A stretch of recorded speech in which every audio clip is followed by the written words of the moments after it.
안녕하세요. 살아오면서 숱하게 겪은 우여곡절들을 어떻게 글로 정리할 수 있겠냐마는 꼭 써보고 싶은 이야기가 있어 다 늙은 마당에 느려진 손으로 적어내려가 보겠습니다. 모쪼록 편하게 들어주시면 대단히 감사하겠습니다. 저에겐 둘째이자 막내였던 아들을 일찍이 떠나보낸 아픔이 있습니다. 백혈병이었는데 진단이 떨어지고 나서 몇 달 만에 호련히 하늘로 보내고 말았죠. 어떻게 부모가 되어서 자식을 먼저 앞세우고 싶겠습니까? 갑작스레 우리 둘째가 떠난 일로 저와 남편은 제정신이 아니었으나 생활을 건사해야만 했습니다. 우리 첫째, 기특한 장남 하나만으로도 전혀 부족한 것 없이 훌륭하게 키워내겠다는 각오로 임했기 때문에 남편이랑 둘이 도매시장에서 일을 했고 밤낮 구분이 없을 때가 태반이었지만 돈 모으는 것에 혈안이 되어 개의치 않았습니다. 특히 애교가 많았던 둘째에게 마음을 썼던 남편이 받았던 상심은 말로 못하는 것이었어서 그 아픔을 잊고자 더 일에 빠져들었죠. 그런 자기 부모의 마음을 헤아리기라도 한 것인지 저희 첫째는 사춘기 시절을 지나면서 저희 속 한번 썩이지 않고 열심히 공부했습니다. 바쁜 부모를 두고 그 어린 것이 혼자 집안의 기대를 짊어지고 죽어라 공부했을 모습에 지금도 가슴이 아립니다. 똑소리 났던 첫째는 대학도 아주 좋은 곳에 갔어요. 대학 문턱 근처도 못 가봤던 저희 부부 사이에서 어쩜 이렇게 똑똑하고 효자인 아들이 낳는지 신통방통하고도 대견했습니다. 일찍 보내고만 자기 동생의 몫까지 대신해서 늘 열심히 살려는 모습이 보였습니다. 무던하게 대학 졸업을 하고 취업을 하더니만 웬 여자가 생겼다면서 결혼을 하고 싶다고 말을 하더군요. 저는 그 이전까지는 첫째가 여자친구를 만나는 걸 보거나 들은 적이 없었기 때문에 조금 갑작스러웠어요. 남자 나이 27에 결혼을 입에 올리는 건 그 또래보다 이른 것이 아닌가 하는 짐작도 들어서 혹시 임신이라도 했나 싶었습니다. 아니라고 잡아떼기에 더 궁금했어요. 그래서 우선 상대가 어떤 사람인지 보겠다고 했죠. 며칠이나 지나서야 첫째가 결혼하고 싶은 사람이라면서 여자친구를 드디어 데려왔습니다. 딱 보자마자 인상이 아주 참하더라고요. 부드러운 표정에 말투도 깨끗하고 예의범절이 바른 게 느껴졌습니다. 나이는 첫째보다 2살 많았으나 그 정도면 차이라 할 것도 아닌 것 같아서 거슬리지 않더군요. 저희 남편도 밥 먹는 내내 제가 살펴보니까 낯빛이 좋은 것이 첫째의 여자친구가 꽤나 마음에 찬 눈치였습니다. 도매시장 바닥에서 주둥이가 하도 무거워가지고 혀가 입안에 붙었나 어쨌나 소리를 듣는 게 저희 남편이었거든요. 그런데 그런 양반이 먼저 반찬 입에 맞느냐, 둘이 만나면서 힘든 점은 없었냐, 이런 거 물어보는 겁니다. 별일이었어요. 그만큼 저희 부부 2사람 다 첫째 짝으로는 일어나가시면 더할 나위가 없겠구나 생각이 바로 들었습니다. 자식 하나 잃고 남은 자식이랍시고 애지중지 돈 바쳐가면서 키워놨는데 아무한테나 장가들게 할 수는 없는 노릇이었죠. 이 정도면 며느리감으로 낙점해도 좋겠다 싶었던 그때 웬 심상치 않은 이야기를 듣게 되었습니다. 저희 부부는 그 소리를 듣자마자 아연실색하고야 말았어요. 그런데요, 제가 고아원 출신이에요. 제가 부모님이라고 생각하는 분들이 계시지만 진짜 낳아주신 분들은 아니에요. 저에게 도움을 주신 분들이고요. 저는 일가 친척이 아무도 없습니다. 신뢰가 될 줄 알면서도 표정 관리가 정말 어렵더군요. 후식 과일을 먹던 남편도 조용히 포크를 내려놓고 잠시 생각에 잠긴 얼굴이었습니다. 고아라는 걸 밝히면서 죄인이라도 된 양 고개를 푹 숙인 여자친구나 그걸 감싸면서 부모 없이도 바르게 자란 모습에 정말 대단하지 않냐고 저희를 설득하려 드는 첫째 아들이나 보면서 그냥 다 머리가 아프더라고요.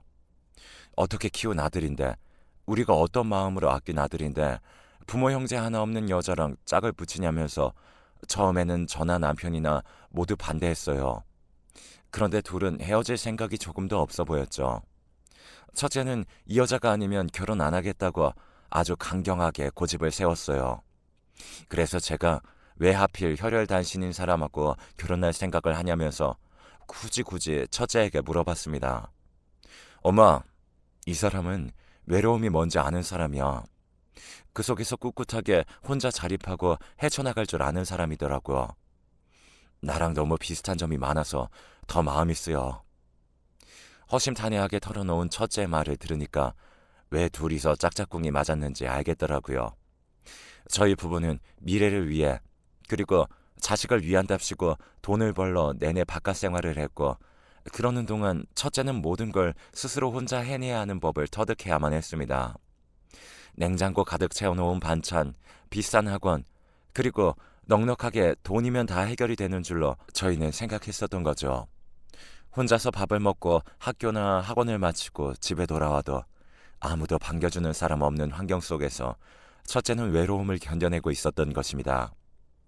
애정과 관심을 받고 싶은데 동생이 그렇게 되고 나서 자기가 떼를 쓰면 부모가 더 힘들어질까봐 차마 한 번을 그러지 못하고 내내 묵묵하게 버텼다고 하더군요. 그런 나날을 보낸 첫째는 자기와 비슷한 면모를 가진 상대에게 끌렸던 거예요. 첫째의 그 말을 듣고 저와 남편은 깊은 고민을 했습니다. 그리고 결혼을 허락해줬어요. 고아라는 것은 그 사람의 단면일 뿐 배려 넘치고 선한 기운을 가진 일을 며느리로 받아들이지 못할 이유가 생각해보니 딱히 없더라고요. 금쪽 같은 아들 잘 부탁한다는 제 말에 눈물을 보이면서 앞으로 정말 잘하겠다고 인사하던 며느리는 그렇게 저희 식구가 되었어요. 신혼살림도 가까운 동네에서 차려서 왕래도 자주 했죠. 저희 부부를 친부모처럼 따르며 시간이 갈수록 얼마나 살갑게 구는지 보기만 해도 뿌듯했을 정도입니다. 둘이서 알콩달콩 잘 지내더니 어여쁜 손녀까지 저희에게 안겨주었습니다. 태어나서 주름이 자글자글한 어릴 때에도 저희 손녀는 정말 예뻤습니다. 그 갓난아기 얼굴에 오똑 한 코가 딱 오똑하게 서서는 크면 미인이 되겠다고 저희들끼리 호들갑을 떨고 아주 난리도 아니었습니다. 며느리가 출산하고 나서 자궁 쪽에 문제가 생겨 수술을 받았는데 아이를 더 갖기는 힘들 거라고 의사가 그러더라고요. 저도 놀랐지만 당사자만 할까 싶어서 크게 낙심하여 우울해하는 며느리를 제가 성심껏 달래줬습니다. 손녀 하나만 공주님처럼 키우라고 하늘이 그렇게 정했나 보다라고 위로를 계속 해주니까 며느리도 점차 기운을 차렸어요.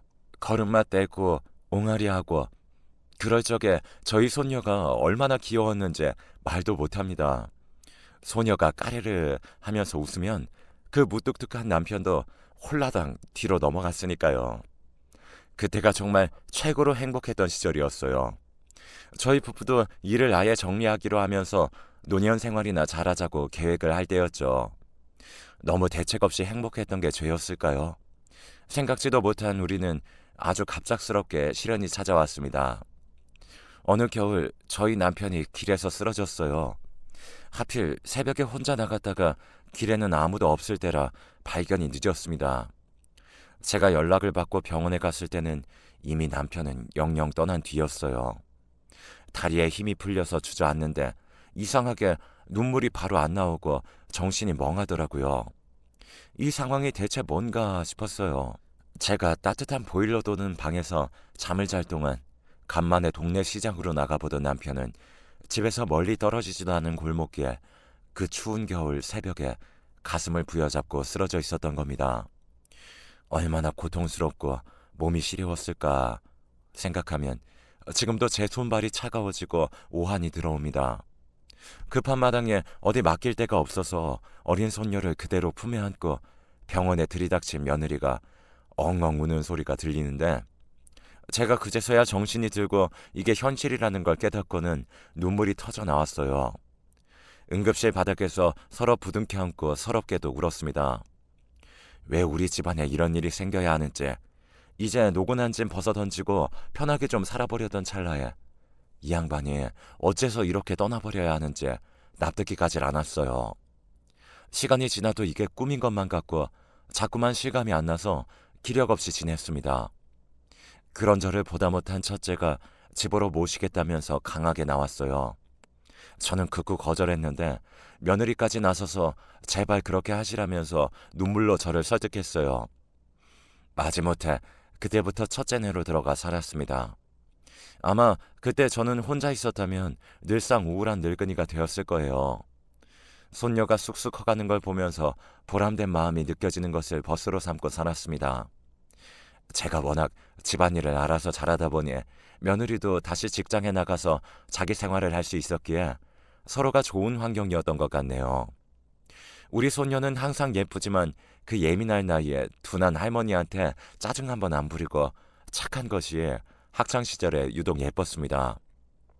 반듯하게 손녀 교복을 다려주는 재미도 있었는데 어느덧 세월이 흘러 대학에 가는 걸 보면서 감개무량했습니다. 대범하기는 또 얼마나 대범한지요. 대학을 다니면서 외국 유학을 혼자 알아보고 공부를 열심히 했어요. 자기 부모가 둘 다 영리하니까 저런 모습도 물려받았구나 싶어서 아주 흐뭇했습니다. 그렇게 손녀 농사까지 잘 지으면서 평탄한 노년으로 접어드는가 싶었습니다. 가장 끔찍한 비극이 눈앞에 닥쳐오는 줄도 모르고 저는 그렇게 방심하고 또 안심했습니다. 저희는 모든 걸 바쳐서라도 가능만 하다면 시간을 돌리고 싶은 그날은 유난히 날이 화창하고 구름 한 점 없는 날씨였습니다. 제가 며칠 전부터 드라마에 나온 갈대밭 관광지를 가고 싶다고 노래를 불렀어요. 그래서 일기예보가 좋겠던 주말에 같이 나들이를 가기로 되어 있었습니다. 어학시험 날짜랑 겹친다고 손녀는 빠지기도 했고 나머지 셋이서 일정을 잡고 하루 묵을 리조트도 예약을 했고요. 그런데 제가 기가 막히게도 하루 전날 잠을 잘 못 자서 허리가 영 뻐근했던 겁니다. 어깨도 크게 쑤시는 것이 느긋하게 관광지를 갈 컨디션이 못 되는 것 같아 저는 집에 남게 되었습니다. 모처럼 둘이 오붓하게 시간 보내고 오라면서 첫째와 며느리를 배웅했어요. 관광지에서 하루 자고 오는 곳으로 알고 있었는데 저녁 때가 다 되니까 전화가 오더라고요. 그냥 리조트 안 가고 집으로 올라오는 길이라고 했습니다. 아깝게 왜 그러냐니까 시험장 근처에 있는 친구네에서 잔다고 손녀가 외박도 하는데 그럼 저 혼자 주말에 아픈 몸으로 있는 것이 마음에 걸려서 안 되겠다는 겁니다. 저는 내심 감동을 받아서 그러냐? 알겠으니 조심히 와라. 이렇게 대답을 하고 말았습니다. 그것이 마지막 대화가 될 줄 알았다면 제 혀를 깨물어서라도 그렇게 하지 않았을 텐데요. 제 목숨보다 소중한 첫째 아들과 며느리는 톨게이트 거의 다 와서 교통사고를 당했습니다. 차량 몇 대가 줄지어 박은 대형 교통사고에 어이없게 휘말려 버렸어요. 연락을 받고 병원으로 가는 길에 택시 안에서 잠시 혼절하여 기사가 저를 부축하기도 했죠. 그리고 몸이 푸르딩딩해져서 상해를 입지 않은 곳이 없고 망가진 얼굴에다가 호흡기를 달고 있는 첫째 모습을 본 순간 그대로 의식이 끊겨서 몇 시간 후에나 정신을 차렸습니다. 그 사이에 첫째는 세상을 떠나 있었습니다. 저는 의식불명인 며느리를 향해 빌고 또 빌었습니다. 제발 살아만 달라고 말입니다. 손녀딸을 위해서라도 반드시 며느리만은 살아야 했습니다. 먼 시골에서 농사짓고 살던 친언니며 사촌들이 와서 이게 대체 무슨 일이냐고 난리통이었어요. 다들 한마음으로 며느리가 깨어나게 기도했죠. 저는 달력을 보며 곧 둘째의 기일이 다가오는 것에 숨이 턱 막혔습니다. 설마 며느리까지 떠난다면 비극도 이런 비극이 있을 수 없는 일이었어요. 그러나 세상에서 가장 착했던 저희 며느리는 둘째의 기일을 사앞두고 세상과 작별을 고했습니다. 그때 저는 정신적 충격으로 앞이 잘 안 보이는 증세를 한동안 겪게 되었고 일상생활로 돌아오는데 많은 어려움이 있었습니다. 저만 없었다면, 제가 아니었다면 두 사람 다 허망하게 가는 일은 없었을 거란 생각이 들 때면 미칠 것만 같았죠. 세상을 살아갈 이유가 없었고 아무런 의욕도 남아있지 않았습니다. 오로지 손녀에게 자기 할머니마저 연달아 떠나보내는 참담함을 안겨주고 싶지 않다는 일념으로 버텼습니다. 자기 부모를 죽음으로 몰게끔 원인 제공을 한 저의 존재가 손녀로서는 견디기 힘들 것 같다는 짐작이 들었습니다. 원망의 화살을 받아 마땅하면서도 정작 그 슬픈 눈을 맞을 용기조차 없어서 저는 손녀를 마주하지 못하고 몇 주를 지냈습니다. 그런데 어느 날 저를 앞에 앉혀놓고 손녀가 이런 말을 하는 겁니다. 할머니, 저 유학 생각하고 있어요. 계획은 이미 다 세워놓았기 때문에 돈만 마련하는 대로 출국하려고 해요. 가면 아마 몇 년은 돌아오지 않을 거고 어쩌면 그곳에 눌러 살게 될지도 모르겠어요. 서글픈 마음이 들면서도 한편으로는 잘 되었다 싶었습니다. 저는 삶에 미련이라는 게 없었어요. 한 줌의 재가 되어 하늘로 흩어지기만을 바랐죠.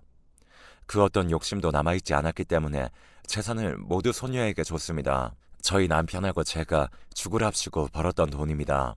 이런 큰 액수가 있는 것을 집안 사람들은 그 아무도 알거나 짐작하지 않았고 오로지 첫째만 알고 있었는데 이제 떠났으니 아는 사람은 없었죠.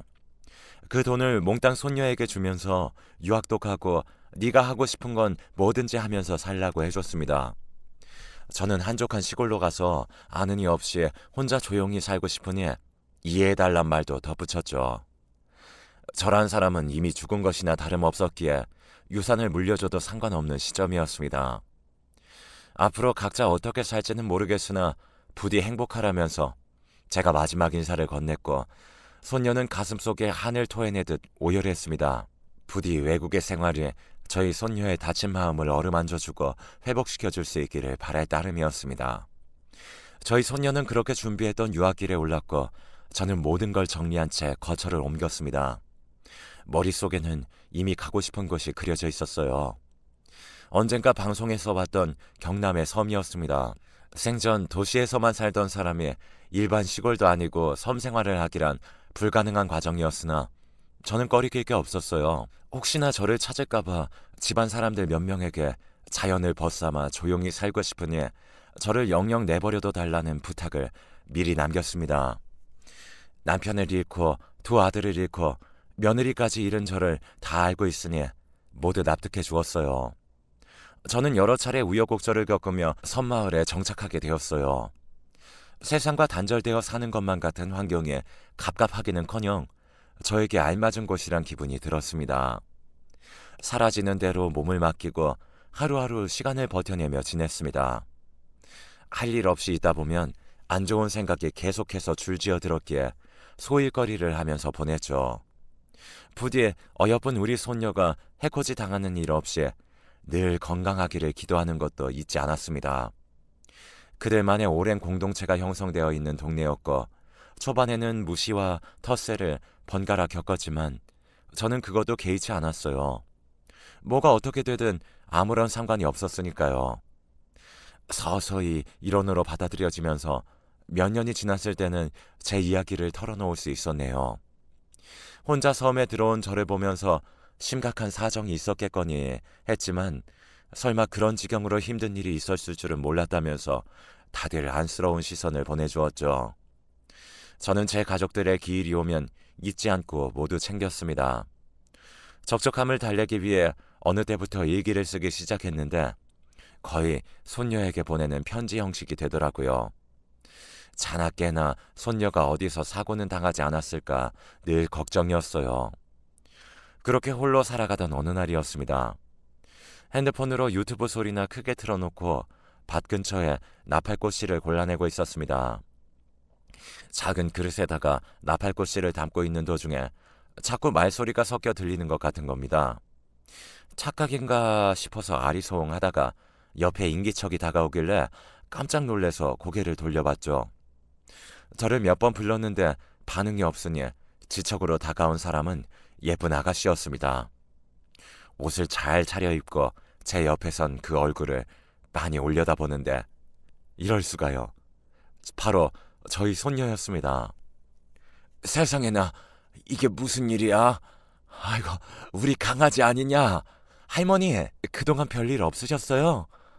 지체할 것 없이 손을 붙잡고 제 손녀가 정말 맞는지 그간 몸이 상한 곳은 없는지 살펴보았습니다. 제가 정신없이 누나를 굴려대니까 손녀가 작게 웃는 소리를 내더라고요. 그제야 실감이 나서 10여 년 만에 내가 다시 살아생전에 손녀를 만났구나 싶었습니다. 주책맞게 눈물이 흐르려고 해서 얼른 훔쳐 닦아내고 여길 어떻게 찾아왔냐고 물어봤죠. 못 찾아올 게 뭐가 있어요. 요즘이 어떤 세상인데. 그럼 제가 할머니를 못 찾을 것 같았어요? 희죽하니 웃는 손녀의 이매를 참으로 오랜만에 보면서 가슴이 벅찼습니다. 건강하게 잘 살아있어 준 것을 감사했어요. 저희 집으로 함께 가서 우선 그동안의 이야기 보따리를 풀어냈습니다. 손녀는 외국에서 공부하는 동안 인맥도 쌓고 사업적인 구상을 하게 되어서 한국에 들어온 뒤로는 계속 그곳에 몰두하였다고 했습니다. 일이 잘 풀리고 나면서부터는 저를 찾을 생각을 했다더군요. 저는 저만 괴롭고 슬픈 줄 알았어요. 그런데 시간이 흐를수록 할머니 생각을 하게 되더라고요. 저에겐 어렸을 적 돌아가신 작은 아버지가 계셨다고 했잖아요. 할머니는 아들을 모두 잃고 그것만으로도 충분히 괴로운 일인데 배우자와 며느리까지 모두 먼저 보내셨으니까요. 손수 키우시며 아껴주신 손녀딸을 두고 혼자서 살아갈 결심을 하실 정도였다면 그 상심이 얼마나 크고 깊었을까 하는 생각에 계속 맴돌았었어요. 제가 할머니를 안아드리고 진심을 다해 위로해드리고 싶었는데 그때는 제가 너무 부족했어요. 그럴 그릇이 되지 못했어요. 저 하나 스스로 건사하는 것도 힘들다고 생각해서 혼자 도망쳤어요. 할머니, 너무 죄송해요. 이렇게 늦게 찾아와서 너무나도 죄송스러운 마음뿐이에요. 울면서도 또박하게 말하는 손녀를 보면서 먼저 간 며느리 생각이 났습니다. 선한 마음씨에 매사 똑 부러졌던 며느리를 빼닮은 구석에 그대로 보이는 것에 가슴 한 구석이 아릿해지면서 이렇게 어여쁜 아이를 두고 비명횡사한 식구들을 마음속으로 추모하였습니다. 그리고 늘 어깨가 무거웠을 손녀를 가만히 안아주었어요. 무탈하게 지금까지 잘 커준 것만으로도 최고의 효도를 한 셈이니 아무런 죄책감도 갖지 말라고 신신당부를 해주었습니다. 여러 대화를 나누다가 손녀가 지금 한다는 일 얘기도 듣게 되었는데 아주 깜짝 놀랄 만한 것이었어요. 손녀가 핸드폰으로 보여준 사업장 사진을 보고선 입이 떡 벌어졌네요. 특허까지 내서 동남아 나라들 위주로 마사지기를 수출하고 있었대요. 본격적인 성과를 거두기 시작한 지 딱 1년이 되었다고 했습니다. 규모가 커지면서 투자를 더 늘리느라 성과만큼의 돈을 만지진 못했으나 풍족하게 살 정도로는 벌었다더군요. 그야말로 놀랍고도 기특한 사실이었습니다. 갓난쟁이 코올리게 시절부터 봐왔던 손녀가 어느새 멋진 사회인이 되어서 사업도 운영하고 큰 돈을 벌고 있다니 들으면서도 쉽사리 믿어지지가 않을 지경이었죠. 제가 어안이 벙벙해져 있으니까 손녀가 더 대단한 일은 따로 있다면서 일러주었습니다. 바로 기부 얘기였어요. 자기 부모 이름으로 의료 사각지대에 있는 저소득층을 위해 기부를 하고 있었습니다. 그것도 사진으로 보여줬는데 저희 첫째와 며느리 이름이 적혀 있는 것을 보다가 금세 눈가가 젖어들었네요. 손녀는 앞으로 돈을 버는 동안 봉사활동도 꾸준히 할 작정이라고 했습니다. 정말 멋진 이야기였어요. 너무 감동적이라 순간 제가 꿈을 꾸고 있는 것인가 싶었습니다. 그런 저에게 손녀는 이곳을 함께 떠나자고 제안을 해왔습니다. 할머니, 저랑 같이 가요. 우리 이제는 같이 지내요. 손녀가 내민 손을 이대로 잡고 떠나도 되는 것인가 고민이 되었습니다. 문득 하늘을 올려다봤어요. 하늘이 바다인지 바다가 하늘인지 섬에 살다 보면 가끔 구분할 수 없다는 생각이 들곤 합니다. 그 푸르름을 눈에 담으며 저는 결심을 굳혔습니다. 나는 이 핸드폰 하나로도 세상 돌아가는 거 다 알고 TV로 바깥 사람들 어떻게 사는지 구경 다 하고 살아. 이 정도만 해도 내게는 감지덕지다. 이미 옛날 그때 버린 미련들 구태여 주워 담을 필요가 없구나. 늙어버린 몸뚱이는 이곳에 박혀있는 것이 옳아. 할머니, 그래도 여기서 오래 사셨으니 남은 시간은 또 다르게 보내셔도 되잖아요. 나는 이곳에서의 잔잔한 일상이 내 남은 인생을 완주하는 부분인 것만 같아. 시덥지 않게 돌아가는 쳇바퀴는 이제 그만 굴리고 이제 여기서 가만히 쉬고만 싶어. 이 늙은이 입장을 네가 이해해줬으면 싶구나. 소녀는 끝내 저의 고집을 꺾지 못한 것을 아쉬워했습니다. 그날 밤 함께 오순도순 얘기를 나누며 금세 시간이 흘렀어요. 그렇게 귀한 손님이 올 것을 미리 알았더라면 준비를 했을 텐데 아침에 고봉밥을 퍼주면서도 속으로는 얼마나 아쉬웠는지 모릅니다. 손녀와 앞으로 자주 연락하자고 약속을 했습니다. 그리고 손녀는 매달 한 번씩 들르겠다고 당찬 포부를 밝혔죠. 저는 말만으로도 고마우니 그 약속을 못 지켜도 상관없다고 해줬네요. 그런데 너 결혼은 아직이야? 아, 할머니, 저 35이면 아직 앞날 창창하거든요. 당장 결혼 안 해도 지장 없어요. 아, 그려? 결혼 좀 안 하면 어때? 우리 강아지가 세상에서 제일 예쁜데. 어여 가. 아, 할머니, 그럼 저 진짜 가요. 건강하시고 앞으로 오래오래 사시기에요. 알았으니까 조심히 가려무나. 도착하면 연락하고 혹시 만나는 놈이 있으면 같이 데려나와 보고. 배를 타러 가다 말고 손녀가 고개를 절레절레하면서 웃더군요. 눈치로 보건대 만나는 사람이 있긴 한 것 같아서 왠지 다행이란 생각이 슬쩍 피어올랐습니다. 저희 손녀가 외롭게 지내는 것은 제가 질색이니까요. 만남은 떠난 사람보다 남겨진 사람의 허함이 크다더니 그 말이 딱 들어맞았습니다. 손녀가 하루 머물다 가고 난 그 이후로 허전함이 쉽게 가시질 않네요. 잡생각이 많아진 바람에 마음을 가라앉히고자 저의 지난 날을 끄적거려 봤습니다.